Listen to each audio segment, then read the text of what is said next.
تو کیا حال ہے دوستوں، امید ہے سب خیریت سے ہوں گے۔ عمران خان اور شاہ محمود قریشی کو 10 سال قید کی سزا ہوئی ہے، اور یہ سیفر کیس ہے کیا جس میں عمران خان اور شاہ محمود قریشی کو سزا ہوئی ہے، سب بتائیں گے۔ اس کے لیے ویڈیو کو آخر تک دیکھیں، چینل کو سبسکرائب کریں، ویڈیو کو لازمی لائک کریں۔ بڑھتے ہیں ویڈیو کی طرف۔ دوستو، جیسا کہ آپ جانتے ہیں، Imran Khan P T I کے بانی اور بہت مشہور پولیٹیشین ہیں۔ ان دنوں وہ کئی کیسز میں جیل میں ہیں، اور جو میجر کیس ان پر لگایا گیا ہے وہ سیفر کے نام سے ہے۔ پہلے ہم یہ سمجھتے ہیں کہ سیفر کیس ہے کیا، بیسیکلی سیفر ٹرم کہاں سے نکلی اور یہ کیس ہے کیا، اور عمران خان کا اس سے تعلق کیا ہے۔ دوستو، ایک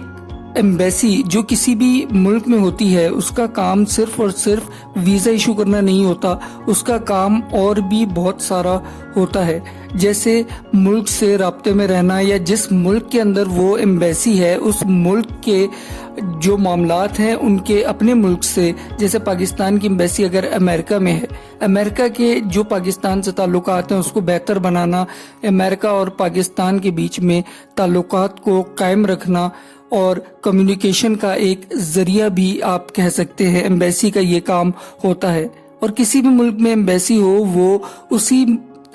ملک کی ملکیت ہوتی ہے، کہنے کو تو وہ اس دوسرے ملک میں ہوتی ہے، لیکن وہ ملکیت اپنے ملک کی ہوتی ہے۔ جیسے پاکستان کے اندر جتنی بھی ایمبیسیز ہیں، امریکہ کی ایمبیسی جو پاکستان میں ہے، کہنے کو تو وہ پاکستان کی سرزمین پر ہے، لیکن آفیشلی وہ امریکہ کی ٹیریٹری ہے۔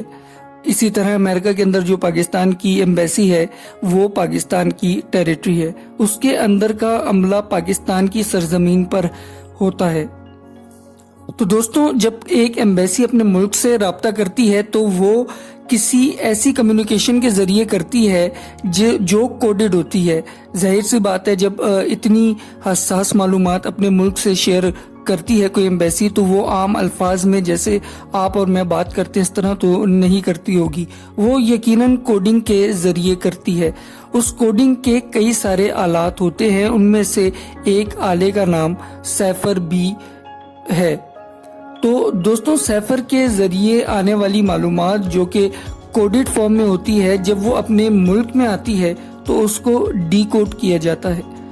تو جب وہ معلومات ڈی کوڈ ہوتی ہے، اور یہ کوڈ وقتاً فوقتاً چینج بھی ہوتے رہتے ہیں، جب وہ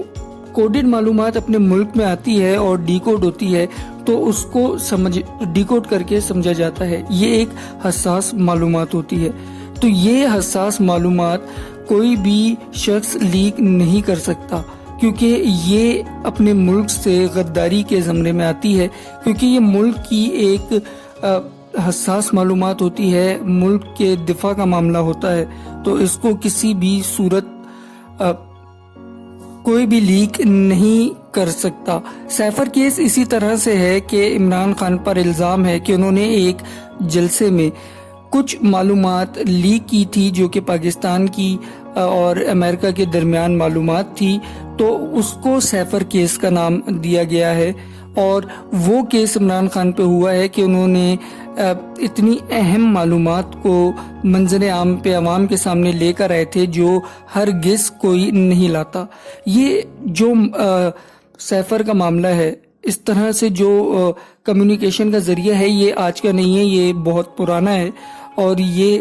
نیپولین کے ٹائم میں اور اس طرح سے جب پہلے 19ویں یا 18ویں صدی میں بھی جب جنگیں ہوا کرتی تھی، خاص طور پہ جنگوں میں یہ میدان جنگ سے لے کر محل تک یا ان کے شہر تک کا جو کمیونیکیشن ہوتی تھی، اس طرح کی جاتی تھی۔ یہ ورلڈ وار 1 اور ورلڈ وار 2 میں بھی یہی ٹیکٹکس استعمال ہوئے ہیں،